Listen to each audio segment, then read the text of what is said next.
Hello everyone. Today I want to speak about the book I just finished reading. It's Viktor Frankl book, The Will to Meaning. This book is not in the reading list, but I thought to myself that speaking about the main points of this book can be really helpful for us in changing the attitude towards our suffering and maybe even seeing the meaning in it. At the beginning, I want briefly speaking about the main ideas from this book, and then I'll try to explain from my perspective how it can be helpful for us. So in this book, in contrast to Freud's and Adler's statement, which claimed that the main driving force in human life is a pleasure, Viktor Frankl builds his logotherapy, core of which is meaning. He believed that meaning is essential for human, especially when the person faces adversities. He didn't speak about some objective meaning. He didn't deny it though, but he told that we as subjective creatures could hardly fully conceive it. But on the other hand, we can find and fulfill our own meaning in everyday life, in every situation, in every possibility that life brings to us. And he provides in this book a great analogy with the chess. So if before the next move, a chess player will be thinking about the best move that could ever exist, he will hardly come up with something. But what he has to do, he has to try to do the best move he can according to the situation that is on the chessboard. According to Viktor Frankl, meaning can be implemented in life through the values, and he provides three groups of values. First one is creative values. So Viktor Frankl said that we have a great ability to make a difference in the world. We can leave a unique mark through our contribution. It can be a work, a hobby you are passionate about, or maybe some creativity. The second group is experiential values. It's our ability to receive life's gifts of nature, art, music, self-care, love, and everything we are that inspires us. Shortly speaking, it's our ability to experience all beauty of this life. The third group of value is different than previous two, is attitudinal values. So these values are fulfilled when there is no apparent choice for the person, and everything that the person can do is to choose his attitude towards everything that life that is happening, and it is something that no one can take away from this person. So in the book, Viktor Frankl showed a lot of stories where people were going through tremendous suffering, but they found the meaning in attitude towards this suffering, and this struggle was the most transforming experience in their life. Even though some people know that this experience will be the last in their life because they have some untreatable illnesses.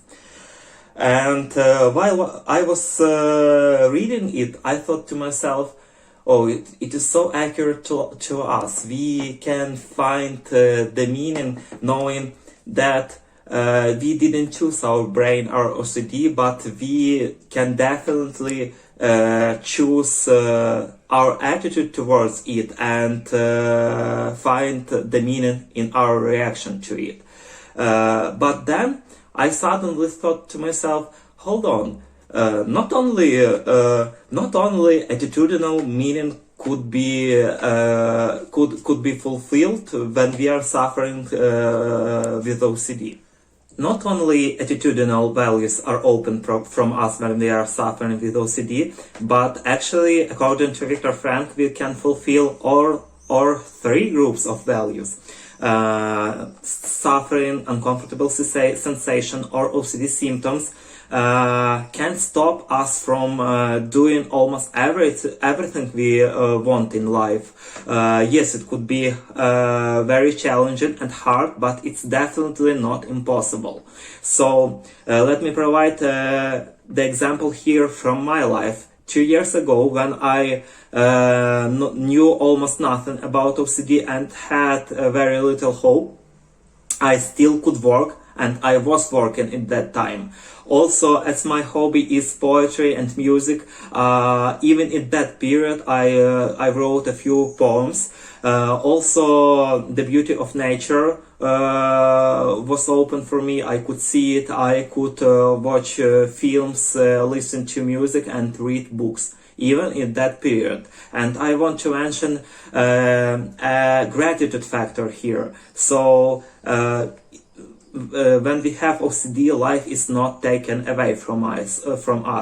And in addition, we have a hope, because we know that if we will be working, we can get much better or even recover.